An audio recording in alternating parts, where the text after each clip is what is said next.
Unit 8, Longevity Club. The elderly population is increasing. In 1995, the elderly over the age of 65 in Taiwan accounted for 7% of the total population, and entered the so-called Aging Society of the United Nations. By 2005, the proportion of the elderly population exceeded 9%.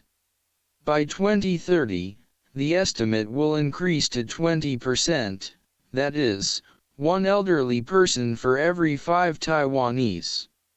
The Economic Development Committee of the Executive UN estimates that by 2050, my country's population aging rate will be as high as 29.8%, which is faster than that of general industrialized countries. Department of Home Affairs, Ministry of the Interior, 2004.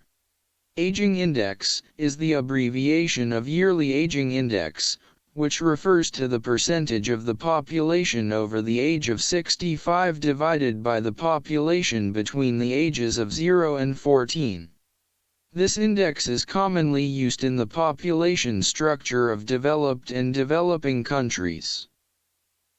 This population-dependent aging index can show the proportion of the elderly in the dependent population. If it is higher, it means that the population is aging more seriously.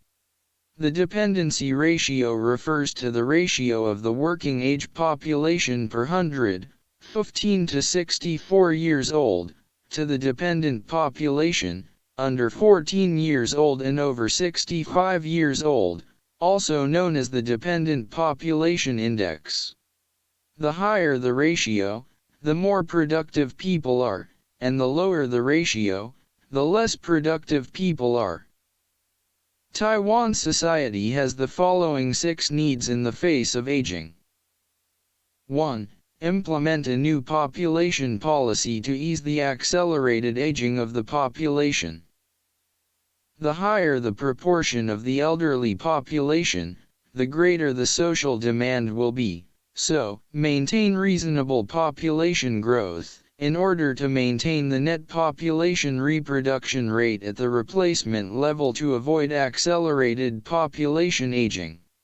Zhang Mingzheng, director of the Taiwan Provincial Institute of Family Planning, advocated strengthening the implementation of the new population policy and maintaining the 2 children are just right fertility norms, which should be able to slow down the rate of population aging in Taiwan and avoid excessive shrinking of the family support system in the future.